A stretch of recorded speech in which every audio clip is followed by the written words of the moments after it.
부터 16절.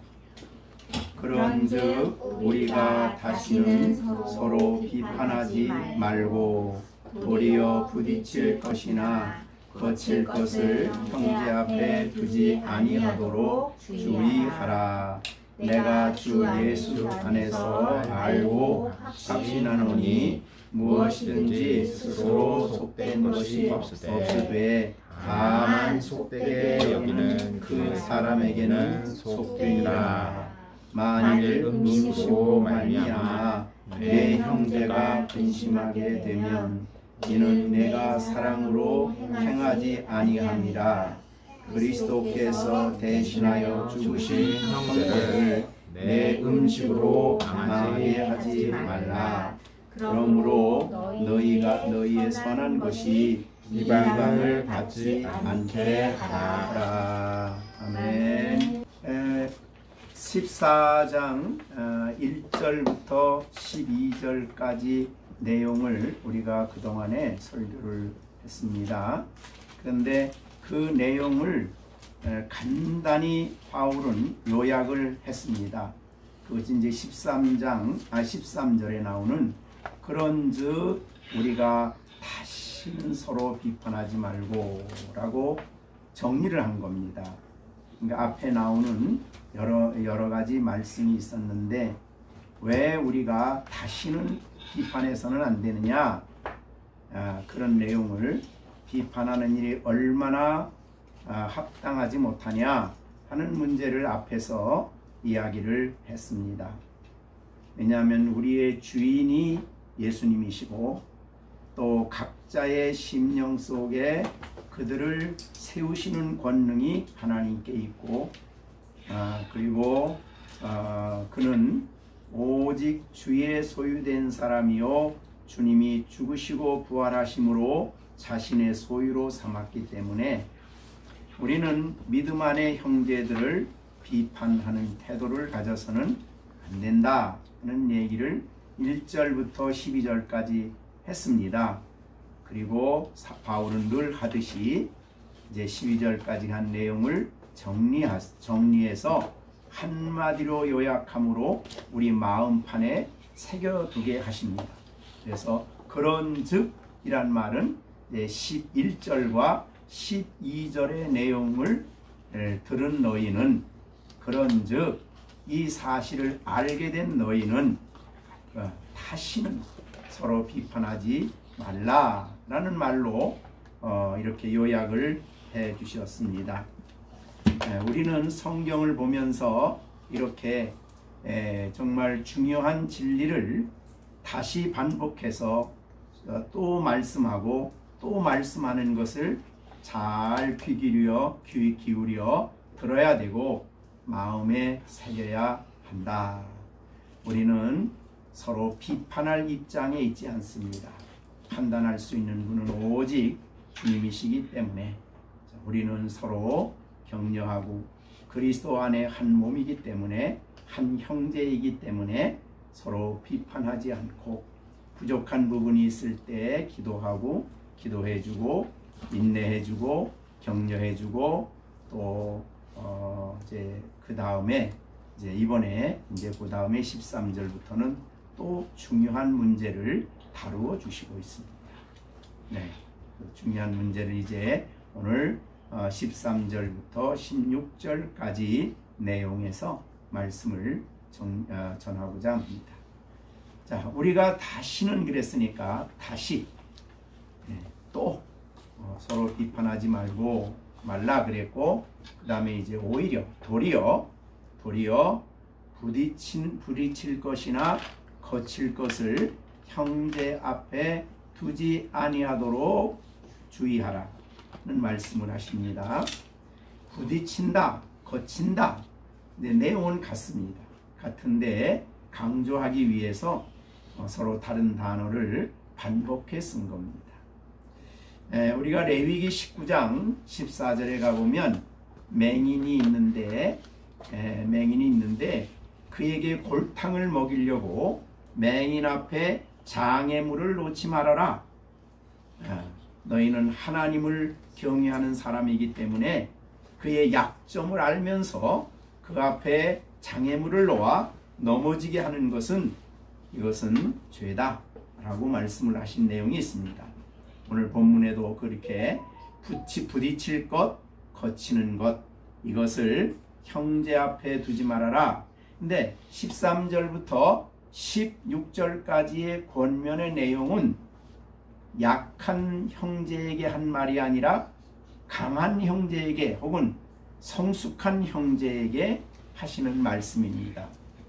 우리가 교회 안에서 믿음을 이해하는 데 있어서 진리를 이해하지 못한 약한 성도가 있고 진리를 잘 이해한 강한 혹은 성숙한 형제가 있는데 그 성숙한 형제에게 권면한 말씀이 13절부터 16절까지 내용인데 그 중에 오늘 13절 하반절에서는 부딪힐 것이나 거칠 것을 형제 앞에 두지 않도록 주의하라 이렇게 권면하고 있습니다. 주의하지 않으면 자신도 모르게 혹은 알고 모르고 다른 형제, 연약한 형제 앞에 부딪힐 것과 거칠 것을 두므로 그로 하여금 넘어지게 할 수 있다. 그런 말이죠. 그래서 이것은 좀 앞에 있는 권면과는 조금 다르죠. 다른데 그 뒤에 있는 내용과 관련해 보면 이제 먹는 문제를 가지고 이 문제를 다루고 있습니다. 자세히 설명이 되겠습니다만은 부딪힐 것이나 거칠 것이 뭐냐면 성숙한 혹은 믿음이 강한 형제가 믿음이 약한 형제에게 대해서 자기의 자유로움을 나는 뭐든지 할 수 있다 이 말이죠. 나는 뭐든지 먹을 수 있다. 그 자유를 함부로 사용하는 겁니다. 그게 부딪힐 것이나 거칠 것이라는 표현을 쓴 것입니다. 이거를 좀 이해하기 위해서 우리가 다른 성경을 조금 보고 이야기하는 것이 좋겠다 그렇게 생각이 됩니다. 그래서 우리 고린도전서를 한번 보도록 하겠습니다. 고린도전서 10장입니다.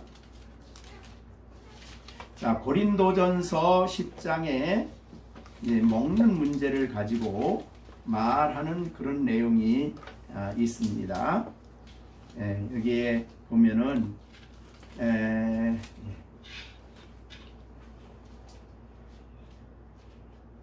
29절입니다.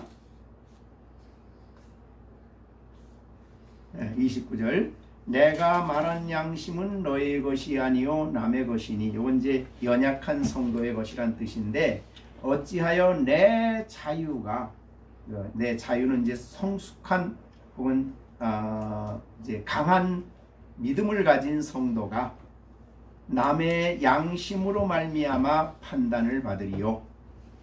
만일 내가 감사함으로 참여하면 어찌 내가 감사하는 것에 대하여 비방을 받으리요.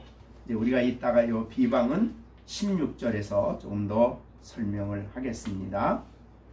그러면서 이제 유명한 31절이죠. 먹든지 마시든지 무엇을 하든지 다 하나님의 영광을 위해서 하라 하면서 유대인에게나 헬라인에게나 하나님의 교회나 여기에 거치는 자가 되지 말고 여기 이게 이제 부딪힐 것이나 거칠 것을 두는 겁니다.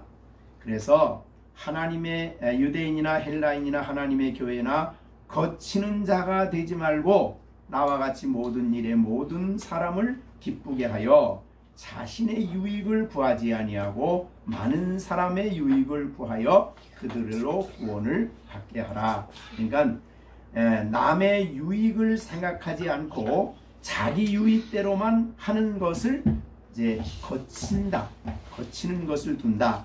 이런 말을 하고 있습니다. 그래서 바울은 그렇게 안 했다. 이런 말이 되겠습니다. 또 이제 비슷한 말씀으로 이게 굉장히 초대교회는 중요한 문제였던 것 같아요. 이게 그래서 고린도전서 8장을 넘어가 봅니다. 네, 고린도전서 8장입니다.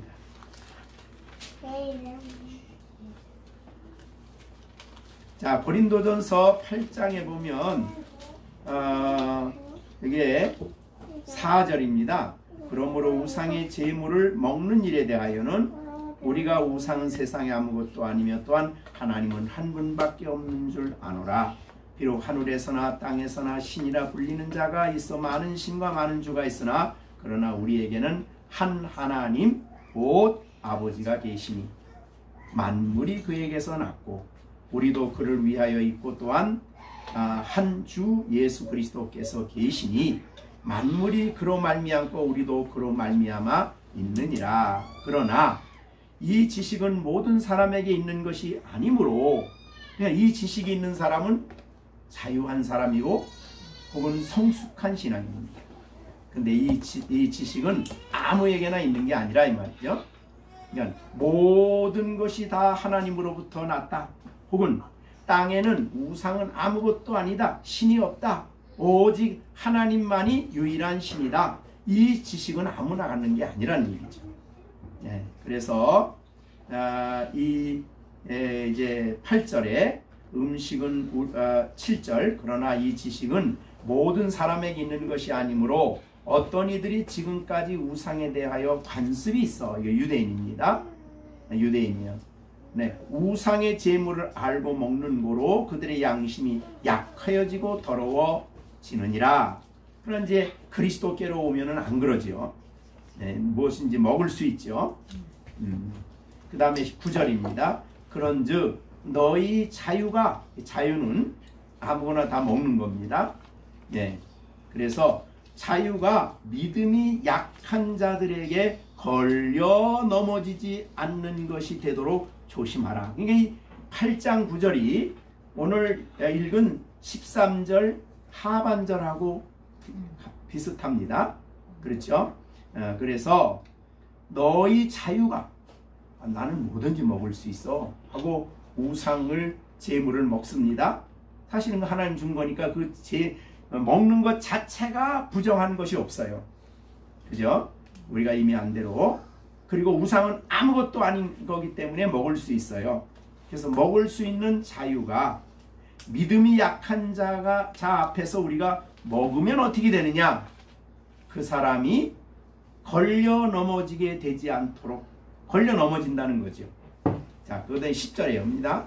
지식이 있는 내가, 이게 이제 성숙한 사람입니다.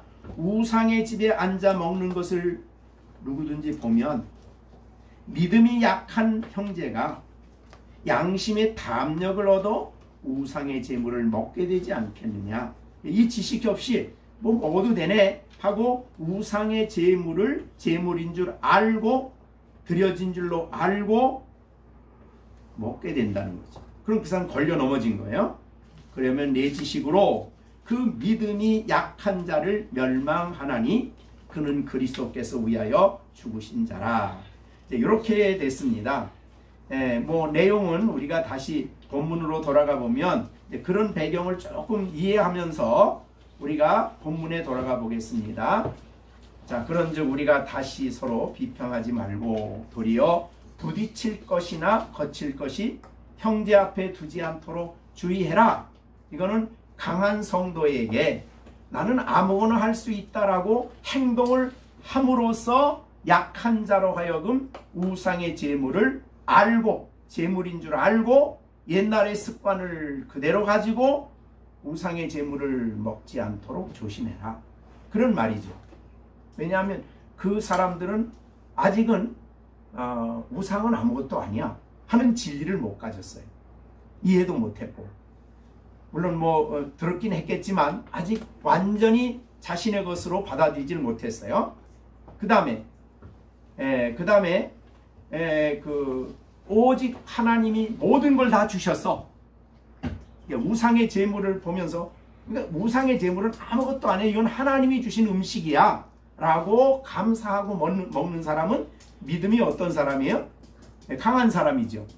그 진리를 안 사람이에요. 근데 그걸 먹고 있는데 아직도 연약한 성도가 와가지고 그 교회 오래 다니고 성숙한 사람이 우상의 제물을 그 집안에서 먹는 걸 보고 아, 저거 먹어도 되는가 보다. 그러면 그의 생각은 어때요? 우상의 제물을 먹어도 되는가 보다. 그 말은 우상의 제물을 드리고 우상 앞에 축제하는 데 참여해도 되는구나 라고 참여를 하게 된다는 거예요. 어떻게 좀 이해가 되시나요? 예. 그러니까 어린 사람은 아직 자유를 못 얻은 가운데서 예, 우상의 제물인 줄 알고 그것을 또 우상이 있는 줄 알고 그것을 부정한 줄 알고 먹는 거예요. 왜? 먼저 믿는 사람이 먹어버리니까 괜찮은가 보다. 먹고 난 다음에는 마음이 찜찜한 거예요. 양심이 편하질 않아. 왜? 옛날에 너무 오랫동안 관습을 가져왔기 때문에 그렇습니다.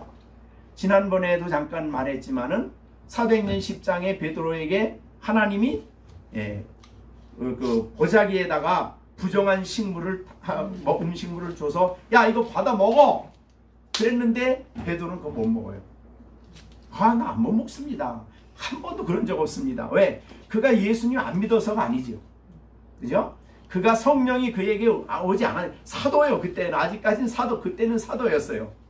그런데도 먹지를 못해요. 왜요? 여태까지 오랫동안 그 관습에 젖어왔기 때문에 적어도 부정하다고 하는 것은 내가 먹지 않는다라는 생각이 그 마음속에 있는 거예요. 그런데 예수님이 그걸 막 먹어.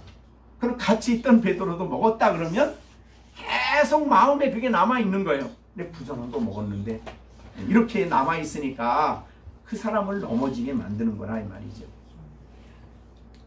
자, 그런 배경을 보시고 오늘 본문을 보시면 되겠습니다. 그러니까 이 말은 믿음이 강한 자는 연약한 자를 배려해라. 그리고 이걸 우리에게 이제 적용한다면 교회 생활을 할 때는 오랫동안 예수 믿고 신앙생활하는 사람이 있고 또 교회에 들어온 지 얼마 안 되는 사람이 있는데 다 예수를 믿어. 다 구원을 받았어. 근데 오래된 사람이 아직도 교회에 들어온 지 얼마 안 되는 사람을 조금치도 배려하지 않고 자기가 하고 싶은 대로 다 해. 그런데 처음 온 사람은 교회에 들어왔다가 믿는 사람이 저래도 되나? 라고 그 마음속에 그런 마음이 생겨서 교회 믿는다고 하지만 왜 이러냐? 이런 식으로 돼서 넘어질 수 있다는 거죠.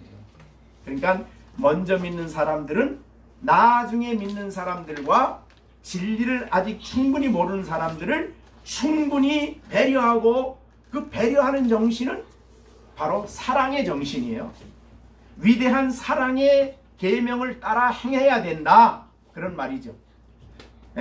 너만 좋으면 되는 게 아니다. 그런 말이죠. 이것이 바로 이제 오늘 거칠 것이나 부딪힐 것. 이거를 보면서 오늘 또 저 설교를 준비하면서 회개를 했죠. 저도 혹시라도 내가 목회 이제 전도사부터 했으니까 전도사부터 은퇴할 때까지 목회하면서 나도 모르게 나 때문에 은밀하게 목사님이 왜 저래? 왜 저렇게 행동해? 그래서 교회를 떠났다거나 아니면 주님을 멀리한 사람이 나도 지금 기억은 안 나지만 모르지만 혹시라도 있으면 하나님 나를 용서해 주시고 그 사람이 다시 주님께로 돌아오도록 도와주세요. 그런 기도를 했어요. 제가. 이게 바로 오늘 그런 말입니다. 그래서 우리는 이제 우리가 가정에서 우리가 또 적용을 하면 대개 그 믿는 가정의 다는 아니겠지만 자녀들이 부모들한테 걸려 넘어져 가지고 지금은 이제 부모님이 다 힘이 있으니까 부모님이 힘이 세잖아요. 그런데 마음에 이제 그 에베소서에 있는 대로 그만 마음에 크게 상처를 받아 가지고 그게 이제 사춘기가 돼 버리면은 그게 걸림돌이 돼. 그래 가지고 나는 어쨌든 저런데 내가 무슨 신앙생활에 이런 식이 돼버리면 오늘 이 말씀에 걸리는 게 됩니다. 그렇죠? 네, 그래서 부딪힐 것이나 거칠 것이 형제 앞에 두지 않도록 해라 하는 것은 배려를 하라는 거죠. 어린아이는 어린아이이기 때문에 그렇게 행동한다고 배려를 하라는 거예요. 네, 사랑으로 배려를 해야 된다.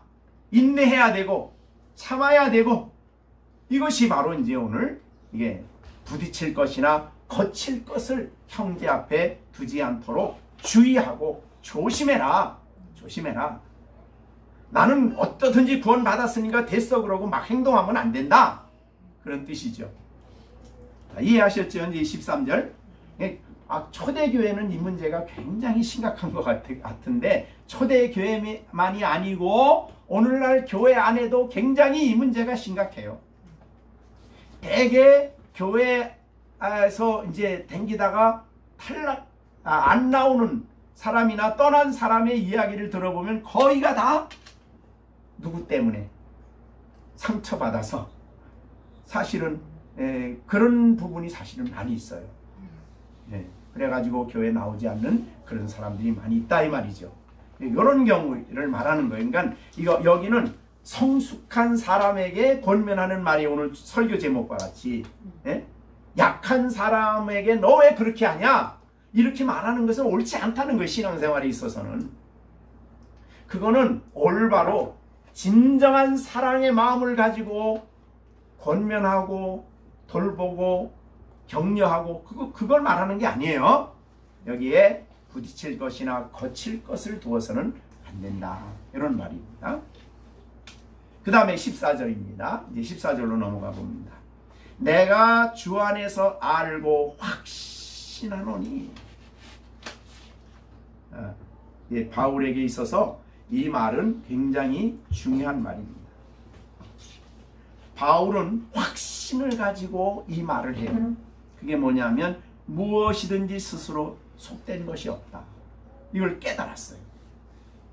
이걸 확신을 가졌어요. 그래서 무엇인지 스스로 속된 게 없어. 왜? 하나님이 주셨으니까. 여기 속되다는 말은 부정하다 그런 뜻인데, 구약에 있는 많은 재물, 많은 그 내용들이 있죠. 여러분이 아는 대로. 굽이 갈라지고 되새김질 못하고 비늘이 없고 이런 여러 가지가 있는데, 그러나 알고 보면 모든 것은 하나도 속된 게 없다. 이 말을 들으면 유대인들은 펄펄 뛸 일이에요. 그러니까 오랫동안 전통적으로 그들은 그건 속되다고 생각해 왔는데, 바울은 속되지 않다라고 얘기하는 거예요. 근데 그 지식을 어디서 받았느냐? 그게 뭐예요? 내가 주 예수 안에서 알고 확신하는 거다. 그러니까 누가 이건 모르고 그냥 자기 생각으로 그런 게 아니에요.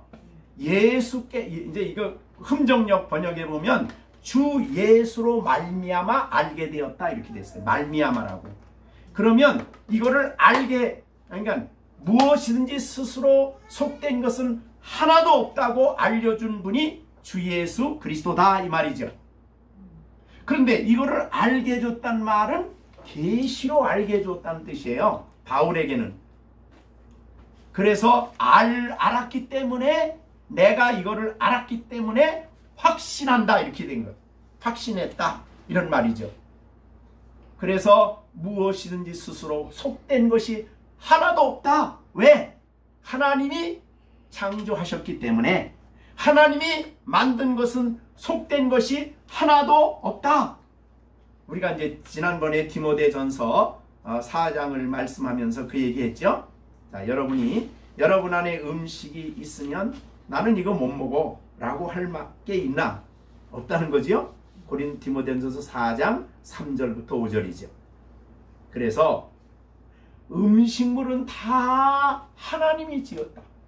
근데 창세기 1장에 하나님이 세상을 창조해 놓고 하신 말씀이 뭐예요? 하나님 보시기에 다 좋은 거예요. 선한 거예요.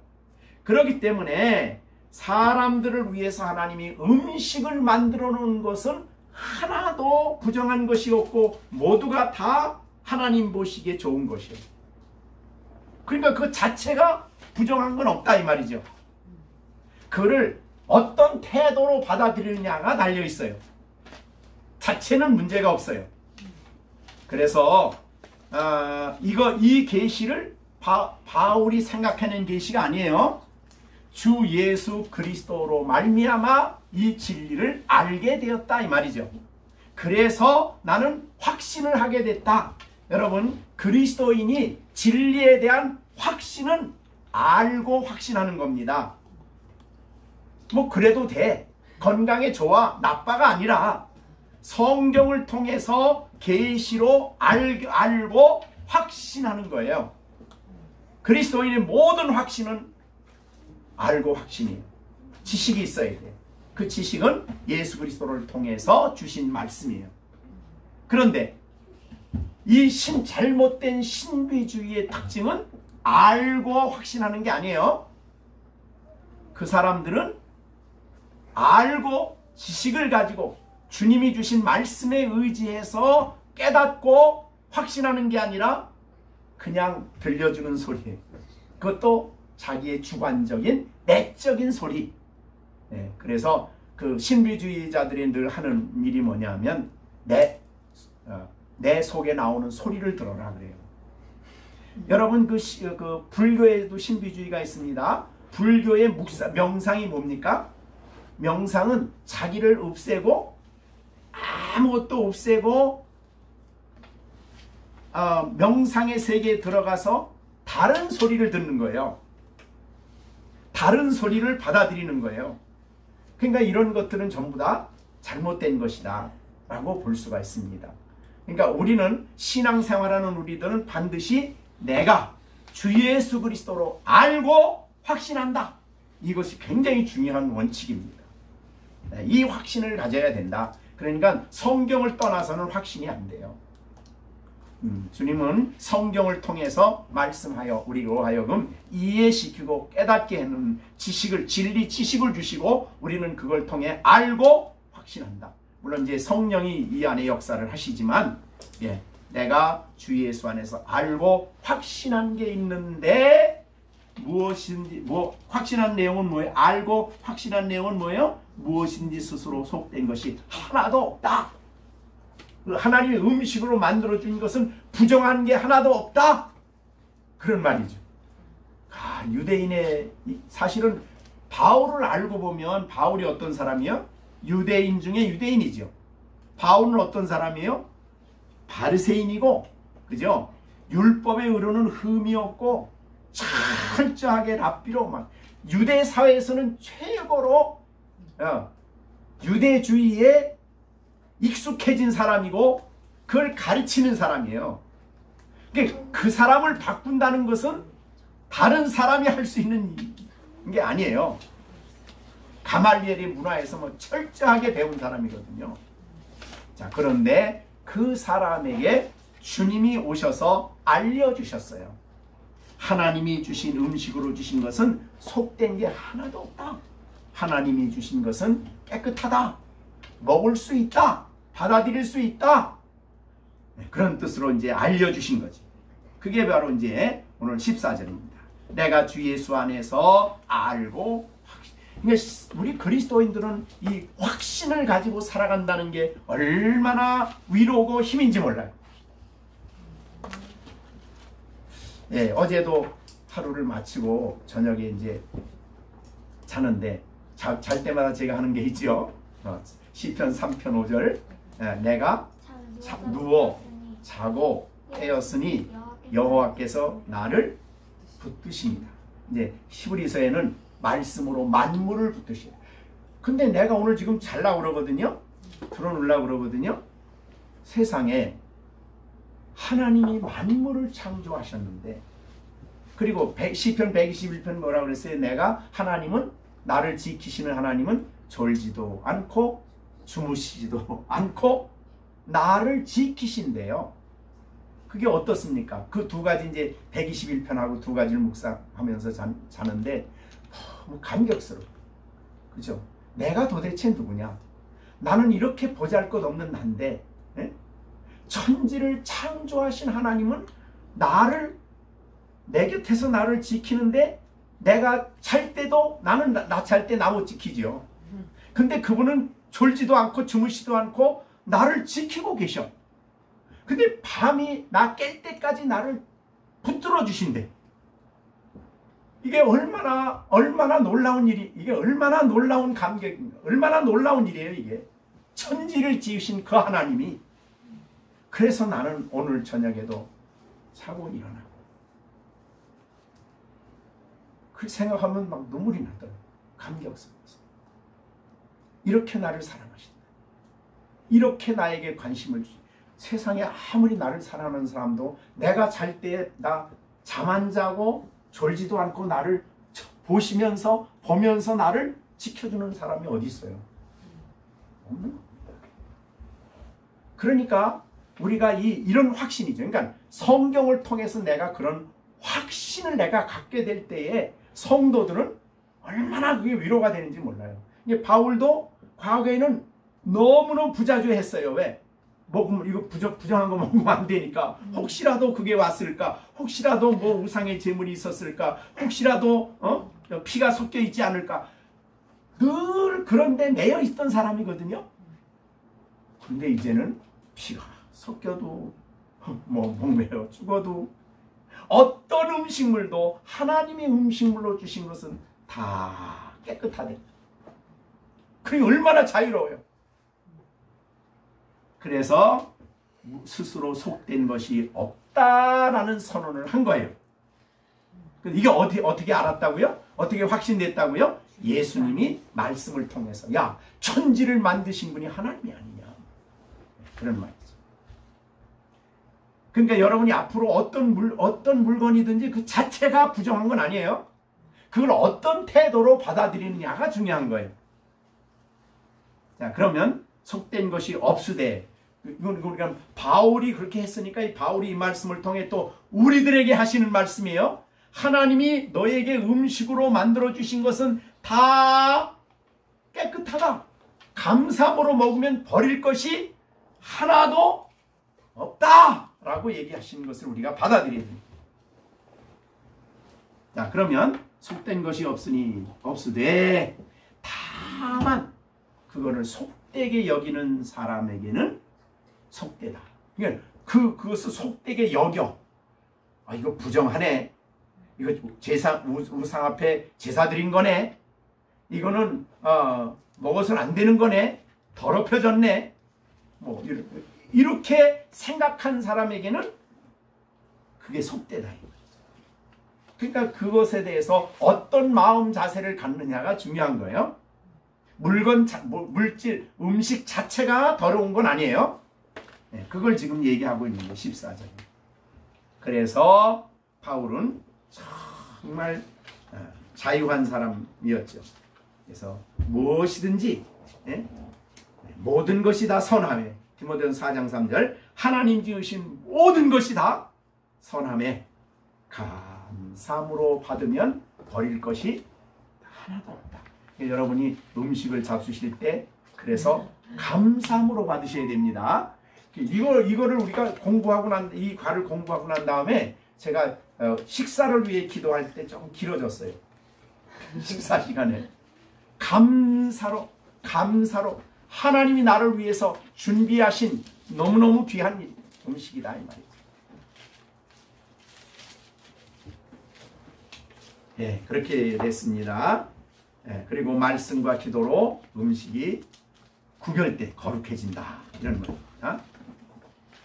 자, 그런데 15절입니다.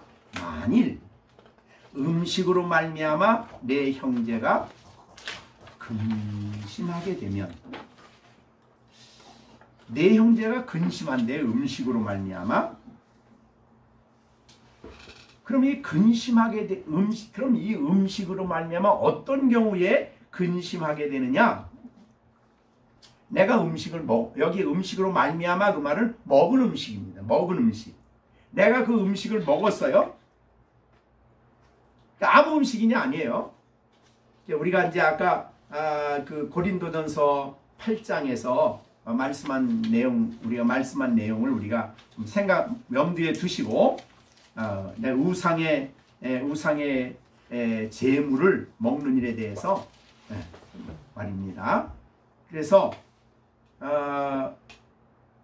우상의 제물 드리는 그 자리에서 내가 음식을 먹었어. 바울이 만약에 먹었다 그러면 같이 갔던 형제는 어떨까요? 처음 교회 나온 지 얼마 안 됐어. 아직 이 진리를 몰라.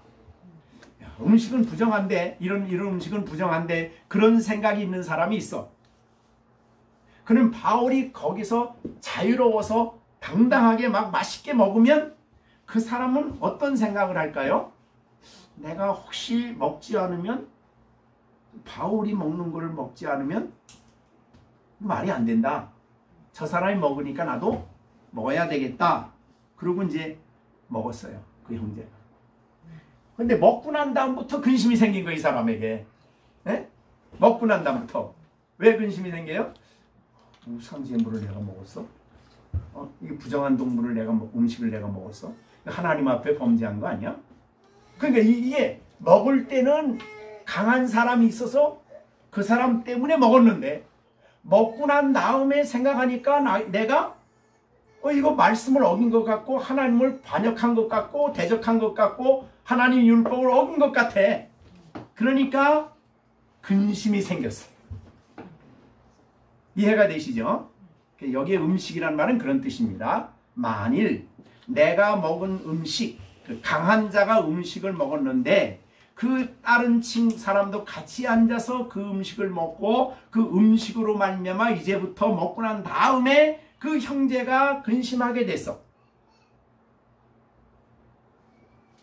근심하게 돼요. 형제가. 걱정이 됩니다. 내가 하나님의 말씀을 어기지 않았나?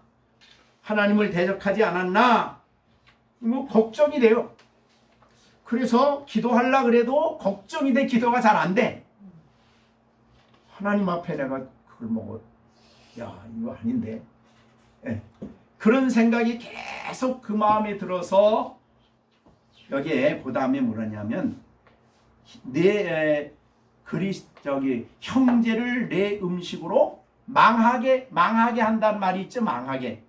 그 말은 아주 영원히 망한다는 뜻은 아니에요. 왜 그렇습니까? 이미 우리가 로마서 앞에서 배운 대로 한 번 예수를 믿고 거듭난 사람은 영원히 멸망할 수가 있나요? 그건 없는 거 아니에요. 그래서 여기에 망한다는 의미는 무슨 의미냐면 영적으로 하나님과의 관계가 점점 멀어지고 소원해진다. 영적으로 그렇게 말하는 거예요. 영원한 멸망을 말하는 게 아니다 이 말이죠. 아시겠죠? 그래서 그 부분 때문에 신앙생활도 힘이 점점 멀어지고 죄의식이 점점 사로잡혀서 이거 정말 이거 큰일 났네. 이렇게 되면은 그 다음에 보면 왜 그렇게 되는 것이 문제냐? 왜 문제냐? 첫째, 내가 사랑으로 행하지 않은 것이 문제다. 그렇죠. 강한 자가 사랑으로 행하지 않은 것이다 이 말이죠. 그러니까 내가 음식 먹은 것이 문제가 아니고 먹을 때 내가 사랑으로 약한 형제를 생각하고 먹지 말아야 되는데 먹었어. 그럼 사랑으로 행한 게 아니잖아요. 그러면 먹는 문제보다 더 큰 법은 뭐예요? 형제 사랑 아니에요. 그죠? 이 사랑 법이 가장 크고 가장 위대한 법이에요. 그러니까 뭐 먹는 거 이거 비하면은 사랑의 법은 엄청 큰 거죠. 그런데 이 사랑으로 행하지 아니하였다면 사실은 자유한 사람이 죄를 진 거죠. 그죠? 자유한 사람이 큰 죄를 진 거예요. 그 음식을 먹은 사람이. 그러니까 하나님의 나라에서 교회에서 형제들 사이에 사랑으로 행해야 될 법을 행하지 않았기 때문에 이건 심각한 죄가 된다. 이 말이죠. 강한 자가 죄진 거예요, 이제는. 그래서 첫째가 사랑으로 행한다. 사실은 교회 안에 이미 앞에서 우리는 사랑으로 행하는 것에 대해서 이야기를 했죠. 로마서 12장 12절에 형제를 사랑하여 우애하고 존경하기를 서로 먼저 해라. 그렇죠? 사랑이죠. 그 다음에 13장 8절부터 피차 사랑의 빛 외에는 아무에게도 비치지 말고 남을 사랑하는 자는 율법을 다 이루었다. 그 다음에 9절에도 내 이웃을 내 자신과 같이 사랑하라 하신 그 모든 말씀 가운데 율법이 다 들었다. 그래서 사랑은 이웃에게 악을 행하지 아니하나니 그러므로 사랑은 율법의 완성이다. 그러니까 엄청난 법을, 그러니까 우리 기독교인의 성경의 법을 가장 큰 법이 뭡니까? 율법 중에 제일 큰 게 뭡니까? 그랬더니 뭐예요? 하나님을 사랑하고 이웃을, 이게 제일 큰 법이에요. 제일 큰. 이게 사랑의 법이 제일 커. 그런데 제일 큰 법을 어겼어. 제일 큰 법을 어기는 사랑의, 특히 이 경우는 사랑은 형제를 배려하는 거예요. 생각하는, 그 사람을 생각하고 행동해야 돼. 근데 전혀 생각을 안 하고 내 이익만 생각했어. 내가 먹을 것만 생각했어. 그러면 사랑의 법을 어기는 큰 죄를 진 거다 이 말이죠. 그러니까 장성한 사람에게 한 말이에요. 자, 두 번째, 사랑으로 행하지 아니함이라. 그 다음에 두 번째는 왜 이게 큰 문제예요? 그리스도께서 대신하여 죽으신 형제를 내 음식으로 망하게 하지 마라. 그러니까 그리스도께서 그 영혼을 대신해서 대속해 죽으신 사람이요. 대단한 사람이죠. 그런데 그 사람이 내가 하는 행동 때문에 근심을 하고 망한다. 즉 아까 말한 대로 주님을 점점 멀리하게 되고 죄의식에 사로잡히게 되고 예수 믿음으로 값없이 의롭다함을 얻었다는 이 진리가 희미해져 가기 시작하는 거예요. 그 사람에게. 그것 때문에 예수님이 피 흘려 죽으셨는데, 그래서 두 번째는 그리스도께서 대신하여 죽으신 형제다. 어떤 형제로 아느냐? 내가 생각 없이 행동할 사람이 아니다. 너와 함께 있는 그 형제는 예수님이 자신의 피값으로 산 사람이다. 산 형제다. 그러니 얼마나 중요한, 내가 자유라고 해서 자유를 마음대로 시행해도 되느냐? 마음대로 시행해서는 안 되는 거라 이 말이죠.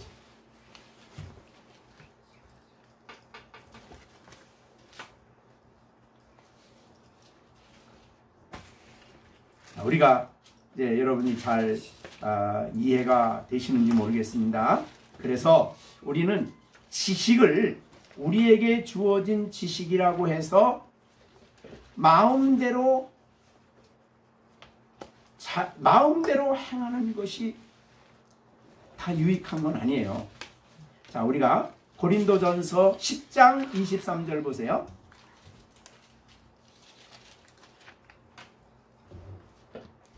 10장 23절. 네, 아주 굉장히 중요한 말입니다. 모든 것이 다 먹을 수 있어요. 그러나 모든 것이, 그렇죠. 모든 게 유익한 건 아니에요. 다 할 수는 있지만 유익한 건 아니에요. 왜? 다른 사람에게 손해가 오니까. 그 다음 모든 것이 가하나 모든 것이 덕을 세우는 게 아니에요. 이거를 분별해야 된다는 거예요. 자, 그 다음에 로마서 8장, 고린도전서 8장 1절 보겠습니다. 우상의 제물에 대하여는 우리가 지식이 있는 줄 안다. 무슨 지식이에요? 고린도전서 8장 1절. 무슨 지식이에요? 우상은 아무것도 아니다. 죽은 거다. 우상 자체는 없는 거다. 신이 아니다. 오직 유일하신 하나님만이 참 하나님, 이 지식을 가지고 있어요. 그런데 이 지식은 교만하게 하며 사랑은 덕을 세운다. 그러니까 이 지식으로 내가 어린 성도를 무시하고 행동하면 그건 교만한 행위라 이거죠. 교만한 행위래. 사랑으로 행하지 않는 거라 이 말이죠. 그러니까 지식보다 사실은 더 앞서는 게 사랑의 원칙이에요.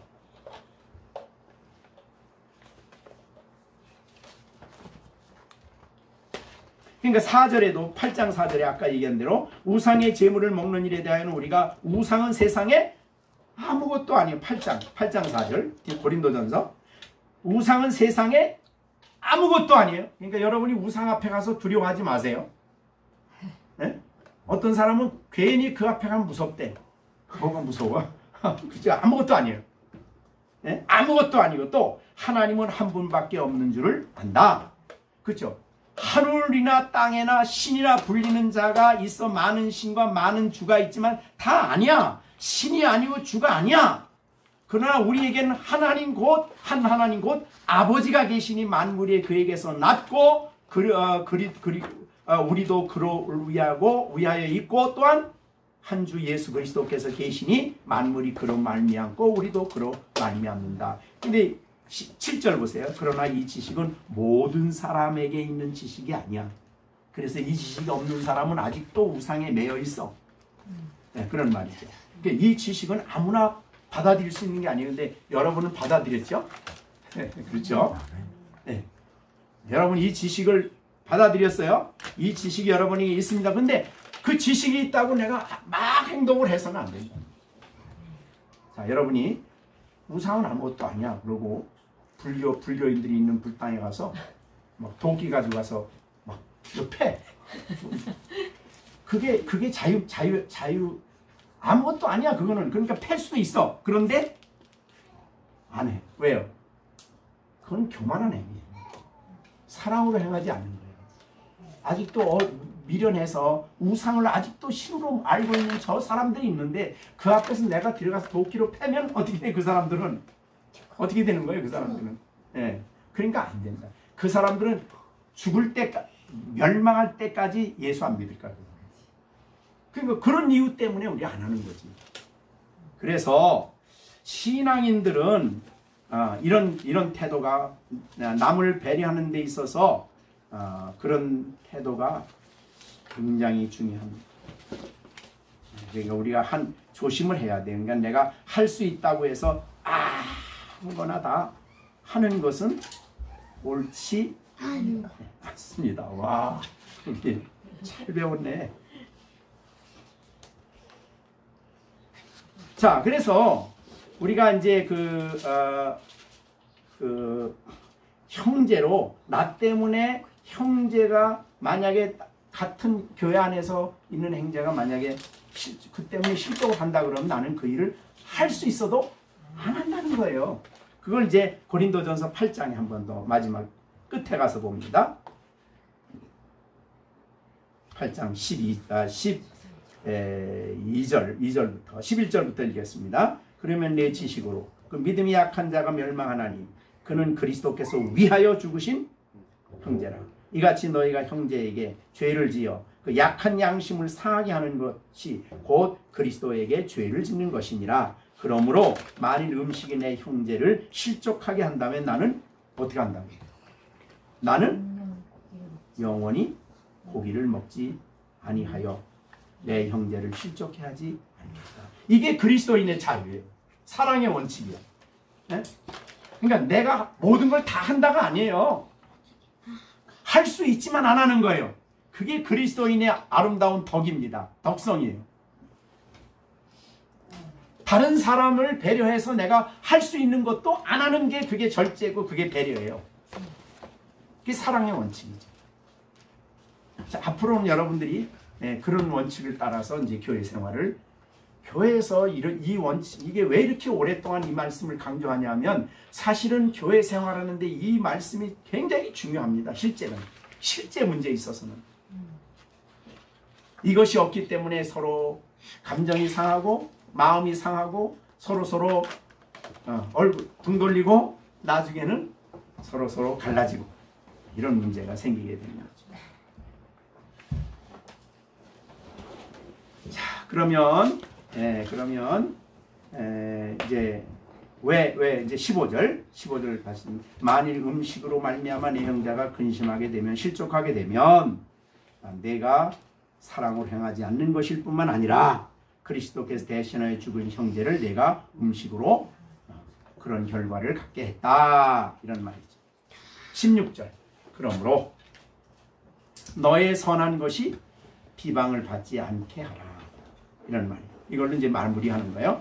너의 선한 것은 뭐냐면 앞에 우리가 행한 일, 그러니까 나는 자유로워서 만물이 하나님이 주신 선물이라고 알고 맛있게 그것을 먹었어요. 선한 것이 그겁니다. 나쁜 건 아니에요. 그런데 그것 때문에 다른 사람이 실족을 하고 만약에 비방을 받게 된다면 그건 옳지 않아요. 그죠? 그래서 선한 것이 나는 옳다고 하는 그 선이 비방을 받지 않게 해라. 비방의 대상이 되면 옳지 않다. 내가 하는 선도 절제가 필요하다. 이런 말이죠.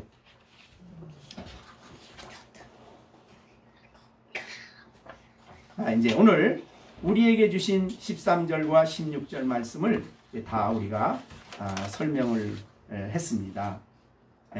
설명을 했는데 굉장히 그냥 지나가는 얘기가 아닙니다. 우리가 14장부터 계속 이 문제, 앞으로도 이제 17절부터 어떤 면에서 23절까지 이 문제를 계속 다루는 거예요. 그만큼 중요한 문제입니다. 즉 한 교회에서 믿음이 강한 자와 믿음이 약한 자가 함께 어울려져서 교회 생활하는데 그 둘 사이에 강한 자가 먼저 헤게모니를 잡고 문제를 해결해야지 약한 자 보고 문제 해결하라고 그러면 안 되는 거예요. 강한 자가 먼저 믿은 자가 먼저 진리를 아는 자가 양보를 하고 배려를 하고 인내를 하고 돌보아주고 격려를 해야 된다 그 말이죠. 그를 사랑하고 그러기 때문에 그를 위해서 기도하고 오래 참고 그를 받아들여야 된다 그 말이죠. 교제 안으로 받아들여야 된다 그 말이에요. 하나님께서 그를 받아주신 것처럼 예수님이 그를 받아들인 것처럼 너도 그 사람을 받아라 그 말이죠. 그죠? 여기에 그 아까 3절 14장 3절에도 그 말했죠. 먹는 자는 먹지 않는 자를 업신여기지 말고 먹지 않는 자는 먹는 자를 비판하지 말라. 3절 이는 하나님이 그를 받아주셨다. 하나님이 그를 받으셨다. 이제 앞으로 조금 더 나가서 이 부분을 더 다루게 될 겁니다. 그래서 굉장히 중요한 말이죠. 15장 7절 같이 한번 읽겠습니다. 로마서 15장 7절. 그러므로 그리스도께서 우리를 받으셨어요. 우리를. 나 같은 죄인을, 나 같은 부족한 자를, 나 같은 사람을 받아서 지금까지 나를 키워주셨어요. 그래서 우리를 받아 하나님께 영광을 돌리신 것 같은 너희도 서로 받아라. 받아들여라. 이게 안 받아들이면 어떻게 돼요? 교제가 단절이 되지요. 교제가 단절이 되면 그 사람이 신앙이 잘할 수가 없어요. 그래서 우리 교제 속으로 들어와서 결국 자기가 아직도 덜 깨닫고 부족한 부분을 더 밝히 알고 밝히 깨달을 때까지, 그래서 모든 만물은 다 하나님이 주셨다는 걸 깨닫고 이 세상에 하나님 외에는 아무 신도 없다는 것을 확실하게 깨달을 때까지, 그리고 자유로울 때까지 인내를 가지고 그를 받아들이고 교제하고 그렇게 해야 됩니다. 그래서 우리는 다른 형제에 대해서 배려하는 마음, 내가 내 이익을 위해서 행하는 것이 아니라 다른 사람을 기쁘게 하고 다른 사람의 영적 상태를 분별하며 배려해주는 마음을 가져야 된다. 그래서 이것이 이제 오늘 중요한 말씀입니다. 하나님도 우리를 얼마나 배려하셨습니까? 얼마나 놀랍게 배려합니까? 엄청 배려하시죠. 특히 제사 제도에서 우리가 말씀 배운 것처럼 제사 제도에서 보면 너무너무 배려한 게 너무 많아. 자, 그래서 여러분이 아시지만 성전에 들어가면 속죄 제사를 드리기 위해서 양을 잡는 자리하고 번제를 드리기 위해서 양을 잡는 자리가 한 자리예요. 왜 그래요? 배려죠. 번제는 하나님께 자원해서 기쁨으로 드리는 제사 아니에요? 그러면 다른 사람이 볼 때 야, 하나님께 헌신을 저 사람 헌신하는구나. 근데 옆에 있던 사람이 갑자기 양을 가져가더니 속죄제 잡는 자리에서 양을 잡아. 그러면 그 밑에서 보는 사람들은 저 사람이 번제를 드리는지 큰 죄를 짓고 회개하는지 밑에 사람은 몰라. 그게 뭐예요? 배려한 거지. 하나님이 우리를 배려한 거예요. 만약에 그걸 배려한 거 따로 놨다 그러면 그 다음서부터 저 사람 무슨 죄 졌어? 저 무슨 죄 졌길래 저렇게 큰 양도 아니고 소를 잡아? 막 이럴 거 아니에요. 그러니까 그 사람은 하나님 앞에 회개하는 것도 마음 아픈 일인데 다른 형제들이 자기가 죄인이라고 손가락질하는 것도 힘든 일이요. 그렇기 때문에 그걸 배려해서 번제 잡는 자리에서 같이 잡게 하셨어요. 그 다음에 동물도요. 양은 다 각을 떠서 잡아서 속죄제를 드리지만 비둘기 잡을 때는 비둘기 배를 자르거나 각을 뜨질 않아. 왜? 비둘기는 어떤 사람이 드리는 거예요? 가난한 사람이죠. 드리는데 그 조그만 걸 갖다 각을 뜨고 하면 얼마나 무시를 당해. 그래서 그냥 목을 살짝 비틀어서 죽여서 제물로 드리는 거예요. 그것도 배려. 그러니까 하나님은 우리를 얼마나 배려하시는지 몰라. 그럼 하나님을 닮은 우리도 형제들을 어떻게 해야 돼요? 배려를 해야 돼. 배려라는 것은 그 사람을 내 수준으로 끌어들이진 말고 걔 수준만큼, 걔 상황만큼 인내하고 기다리고 자라도록 잘 보살피고 돌보고 기도하고, 이게 성숙한 신앙인이 해야 할 태도다 이 말이죠. 야, 그것도 못해? 너 그것도 못 먹어?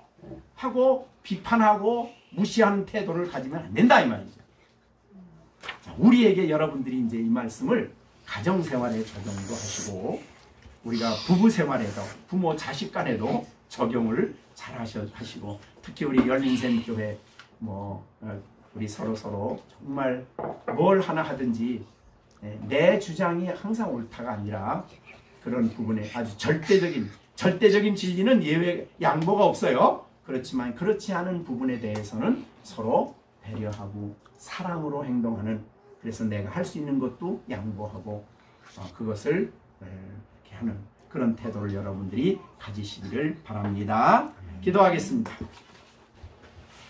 자, 주신 말씀 생각하시면서 잠시 우리가 혹시라도 하나님, 내가 잘못해서 내가 다른 사람을 배려하지 못하고 가정에서 아내를, 또 남편을, 또 자녀들을, 또 교회 안에서 내가 자신도 모르게 다른 사람을 사랑으로 대하지 못하고 그리스도께서 위하여 피 흘려 죽은 사람을, 그래서 형제 삼은 저를 슬프게 하거나 마음 아프게 하거나 그런 것이 있다면 용서해 달라고 우리가 용서를 빌고, 앞으로 우리가 이런 데에 있어서 정말 성숙한 신앙으로서 행동하며 살아갈 수 있도록 성령님 도와달라고 우리 다 같이 합심해서 오늘 주신 말씀 생각하며 기도하겠습니다.